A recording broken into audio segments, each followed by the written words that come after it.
የዲደብሊው ዜና ጤና ይስጥልኝ አድማጮች። በመጀመሪያም ዋና ዋና ርዕሶቹ በራያ አላማጣ ግንባር በኩል ወታደራዊ ፍጥጫና የጦርነት ዝግጅት ማየሉን ነዋሪዎች ገለጹ። በአካባቢው ቤት ለቤት ዝርፊያ መስፋፋቱን፣ የትራንስፖርትና የባንክ አገልግሎት በመስተጓጎሉም ደንበኞች ለተጨማሪ ክፍያ መዳረጋቸውንም ተናግረዋል። ነዋሪዎች የጦርነት ስጋትን በመሸሽ ወደ ቆቦ ከተማ እየተሰደዱ መሆኑንም ገልጸዋል።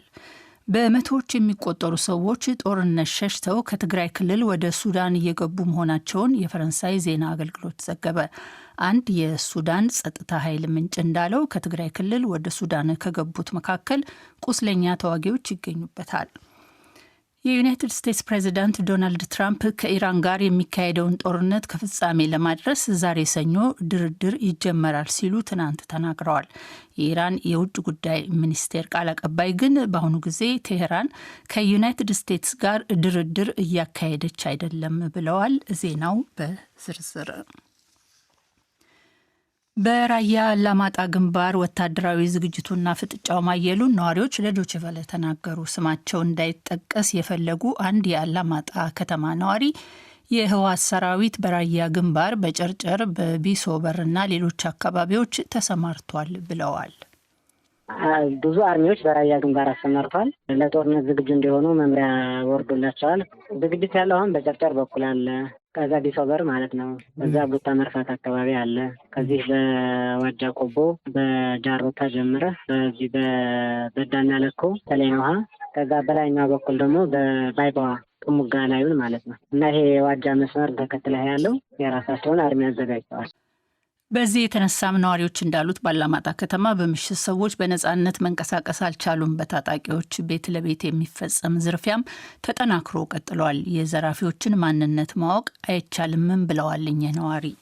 በቃ ከአንድ ሰዓት በኋላ መንቀሳቀስ አይችልም ወጣ። ከዛ በኋላ ደግሞ ከአራት ሰዓት በኋላ ደግሞ ታጣቂዎች የዞሩ በቃ 4-5 ሆኑና ይቆረቁራሉ።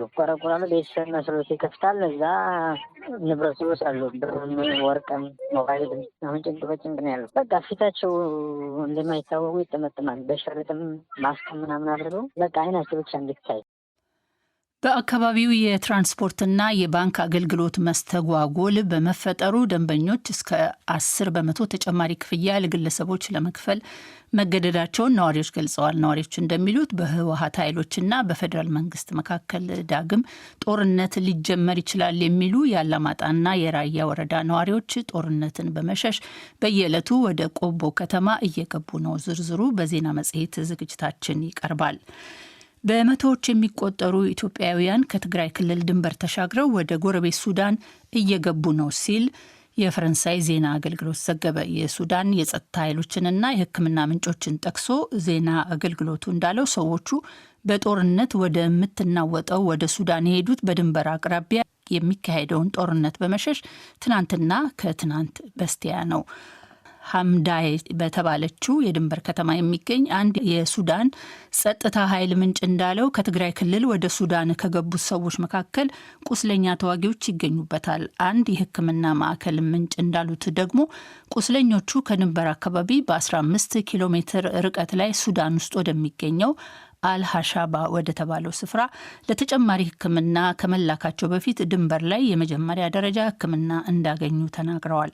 ሱዳን ድንበር አቅራቢያ በሚገኘው ሸረሪና በተባለው አካባቢ ከቅዳሜ ማለዳ አንስቶ እስከ እሁድ ማለዳ ድረስ በኢትዮጵያ መከላከያ ሰራዊትና በትግራይ አማጽያን መካከል በከባድ የጦር መሳሪያዎችና በድሮኖች ውጊያ መካሄዱን አንድ የህዝባዊ ወያኔ ሓርነት ትግራይ ህወሓት አባል ለዜና አገልግሎቱ ተናግረዋል። በሱዳን በኩል ባለው ድንበር ላይ የሚገኙ ነዋሪዎችም በውጊያው ወቅት ፍንዳታዎችና የማያቋርጥ የተኩስ ድምጾች መስማታቸውን ተናግረዋል። ሆኖም የፈረንሳይ ዜና አገልግሎት ስለተባለው ውጊያ በሌላ ገለልተኛ ወገን አለመረጋገጡን አክሎ ዘግቧል። ስለ ውጊያው ከፌዴራል መንግስት በኩል እስካሁን በጉዳዩ ላይ የተሰጠ ይፋዊ ማብራሪያም ሆነ ምላሽ አልተሰማም። በአማራ ክልል በሰሜን ሸዋ ሀገረ ስብከት በሚገኘው የጻድቃኔ ደብረ ምጥማቅ ቅድስት ማርያም ገዳም ዛሬ ማለዳ በደረሰ ድንገተኛ የመሬት መንሸራተትና የቋጥኝ መናድ አደጋ የ14 ሰዎች ሕይወት ሲያልፍ በ5 ሰዎች ላይ ደግሞ ቀላልና ከባድ የአካል ጉዳት መድረሱ ተገለጸ። አደጋው ሲደርስ በስፍራው ነበርክ ያሉ የዓይን እማኝ አቶ ዘላለም አሰፋ አደጋው የደረሰው በተዘጋ የሱባኤተኞች ዋሻ አካባቢ ዛሬ ጠዋት 2 ሰዓት ላይ የዋሻው አካል የሆነ ቋጥኝ በመናዱ ምክንያት ነው ብለዋል። አደጋው የተከሰተው ከክረምቱ ጋር ተያይዞ በሚጥለው ዝናብ ምክንያት ነው የሚሉት አቶ ዘላለም የተፈጠረው ናዳ ከፍተኛ በመሆኑ አስከሬን ማውጣት ፈታኝ ነበረ ሲሉ ተናግረዋል።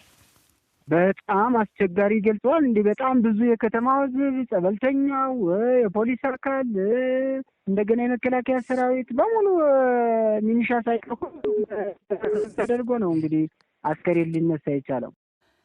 የገዳሙ አስተዳዳሪ መላከ ሰላም አባ ወልደ ጊዮርጊስ በበኩላቸው ከዚህ ቀደም ተሰንጥቀው የነበሩ አለቶች ዝናብ ሲገባባቸው የተፈጠረ አደጋ መሆኑን ገልጸው አሁን ባለሙያዎች መጥተው ስፍራውን ከአደጋ ነፃ የማድረግ ስራ እየተሰራ ነው ማለታቸውን ኢሳያስ ገላው ዘግቧል። ዝርዝሩ በዜና መጽሔት ዝግጅታችን ይቀርባል። ይህ ዶችቨለ DW ነው። ዳርፉር ሱዳን በሚገኝ በአንድ መደበኛ ፍርድ ቤት ላይ በተጣለ የድሮን ጥቃት ቢያንስ 35 ሰዎች መገደላቸውን አንድ የመብት ተሟጋች ቡድን አሳወቀ። የአስቸኳይ ጊዜ ጠበቆች የተባለው ገለልተኛ ቡድን እንደገለጸው ሰዎቹ የተገደሉት በሰሜን ዳርፉር ግዛት አልጃዊያ ጋራ በተባለው መንደር ውስጥ በሚገኝ አንድ ፍርድ ቤት ላይ ትናንት ከሰዓት በኋላ በደረሰው የድሮን ጥቃት ነው። በሲቪሎችና የሲቪሎች በሆኑ ተቋማት ላይ የሚፈጸም ይህን መሰል ጥቃት ዓለም አቀፍ ሰብአዊ ሕግ በእጅጉ የሚጥስ መሆኑን ገልጾ በጥቃቱ ላይ ምርመራ እንዲካሄድም ጥሪ አቅርበዋል። ከዛሬ 3 ዓመት አንስቶ የሱዳን ጦርና ፈጥኖ ድራሹ ኃይል የሚዋጉበት የሱዳኑ ጦርነት ቢያንስ 59,000 ሰዎችን እንደገደለ አንድ የትጥቅ ግጭቶችን እና የመሳሰሉትን ተከታታይና ተቆጣጣሪ ድርጅት አሳውቋል። ድርጅቱ እንደሚለው የሟቾች ቁጥር ከዚህም በላይ ሊሆን ይችላል። በሱዳን ጦርነት የድሮን ጥቃት ዋነኛው የውጊያ ማካሄጃ ሆኗል። ይህም በሱዳን ለዜጎች ሞት ዋነኛው ምክንያት መሆኑ ነው የሚነገረው። ከዚህ ዓመት ጥር ወዲህ በጦርነት ከሞቱት መካከል 80 በመቶ በድሮን ጥቃቶች ነው ሕይወታቸው ያለፈው ተብሏል። የሱዳን ጦር ስለ ጥቃቱ አስተያየት ቢጠየቅም መልስ አለመስጠቱን አሶሲየትድ ፕሬስ ዘግቧል። የሶማሊያን መንግስት የሚወጋው አሸባሪው የአሸባብ ቡድን በማዕከላዊ ሶማሊያ ጥቃቶቹን ማጠናከሩን በሂራን ክፍለ ሀገርም አዳዲስ አካባቢዎችን መያዙ ተዘገበ። የቡድኑ ወታደራዊ ቃል አቀባይ ዛሬ እንደተናገረው የመንግስት ወታደሮችና የጎሳ ሚሊሺያዎች የአሸባብን ጥቃት ለመመከት በሳምንቱ መጨረሻ በቡድኑ ላይ ጥቃቶችን መሰንዘራቸውን አሳውቋል። ሆኖም ቡድኑ እንዳለው የአሸባብ ተዋጊዎች ከኢራን ክፍለ ሀገር ዋና ከተማ በለድዌን 60 ኪሎ ሜትር ርቀት ላይ የሚገኝ አንድ ለመጓጓዣና ለሎጂስቲክስ ስልታዊ የሆነች መንደርን በተሳካ ሁኔታ ለመቆጣጠር ችሏል። የሶማሊያ ጦር ምንጮች በበኩላቸው ከቅዳሜ ወዲህ 54 የአሸባብ ተዋጊዎችን ገድለናል ብለዋል። አሸባብ በበኩሉ ከ100 በላይ የመንግስት ወታደሮችን መግደሉን በራዲዮ ጣቢያው አሳውቋል። ይሁንና ጦሩ ከመንግስት ወታደሮች በኩል የሞቱትንም ሆነ የቆሰሉትን ቁጥር ይፋ አላደረገም። የጀርመን ዜና አገልግሎት DPA እንደዘገበው ከሁለቱም ወገኖች የተሰጡትን አሃዛዊ መረጃዎች በገለልተኛ ወገን ማረጋገጥ አልተቻለም። ምንም እንኳን አሸባብ ከዋና ከተማይቱ ከመቀድሾ ቢባረርም ከቅርብ ጊዜያት ወዲህ በመንግስት ባለስልጣናት፣ በጋዜጠኞችና በሲቪል ማህበረሰብ ተወካዮች ላይ ተደጋጋሚ ጥቃት እያደረሰ ነው። የዩናይትድ ስቴትስ ፕሬዝዳንት ዶናልድ ትራምፕ ከኢራን ጋር የሚካሄደውን ጦርነት ከፍጻሜ ለማድረስ ዛሬ ሰኞ ድርድር ይጀመራል ሲሉ ትናንት ተናግረው ነበር። በኢራን ላይ የሚያካሄዱትን አዳዲስ ከባድ ጥቃቶች ማቆማቸውን ከዚህ ቀደም የተናገሩት ትራምፕ ንግግሩ ግጭቱን ለማስቆምና በሆርሙዝ ወሽመጥ እንዳይንቀሳቀሱ የተገቱት የቃጫኝ መርከቦቹ ጉዞ እንዲጀምሩ መፍትሄ የሚፈልጉ መሆናቸውን አሳውቀዋል። ትራምፕ ትናንት እንዳሉት በኢራን ላይ ከባድ ጥቃቶችን ላለመፈጸም የወሰኑት አጋሮቻቸው ቀጠር፣ ሳውዲ አረቢያና የተባበሩት አረብ ኤምሬቶች ባደረጉት ተማጽኖ ነው። በትራምፕ አባባል የእነዚህን ቁልፍ የአሜሪካን የባህረ ሰላጤው ሀገራት አጋሮችና ስማቸውን ያልጠቀሷቸው የኢራን ባለስልጣናትን ጥሪ ከሰሙ በኋላ ለዲፕሎማሲው ጥረት ተጨማሪ ጊዜ ለመስጠት መወሰናቸውን ተናግረዋል። የኢራን መንግስት መገናኛ ብዙኃን የጠቀሷቸው የኢራን የውጭ ጉዳይ ሚኒስቴር ቃል አቀባይ ግን በአሁኑ ጊዜ ቴሄራን ከዩናይትድ ስቴትስ ጋር ድርድር እያካሄደች አይደለም ብለዋል።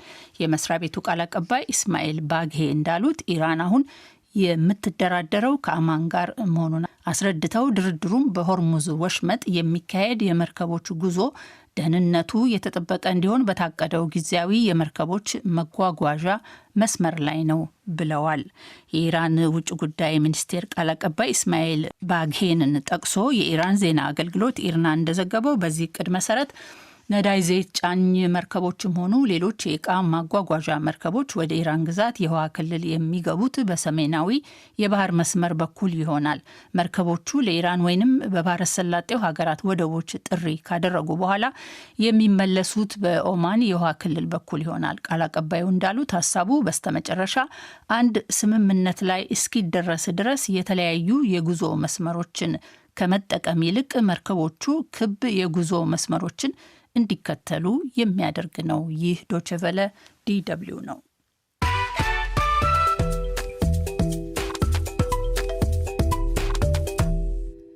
ከዶቼ ቬለ ዜናውን ለማብቃት ነው ዋና ዋና እርሶቹን በድጋሚ በራያ አላማጣ ግንባር በኩል ወታደራዊ ፍጥጫና የጦርነት ዝግጅት ማየሉን ነዋሪዎች ገለጹ። በአካባቢው ቤት ለቤት ዝርፊያ መስፋፋቱን፣ የትራንስፖርትና የባንክ አገልግሎት በመስተጓጎሉ ደንበኞች ለተጨማሪ ክፍያ መዳረጋቸውን ተናግረዋል። ነዋሪዎች የጦርነት ስጋትን በመሸሽ ወደ ቆቦ ከተማ እየተሰደዱ መሆኑንም ገልጸዋል።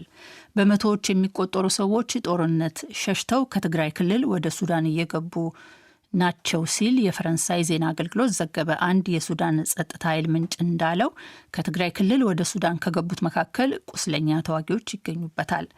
የዩናይትድ ስቴትስ ፕሬዚዳንት ዶናልድ ትራምፕ ከኢራን ጋር የሚካሄደውን ጦርነት ከፍጻሜ ለማድረስ ዛሬ ሰኞ ድርድር ይጀመራል ሲሉ ትናንት ተናግረዋል።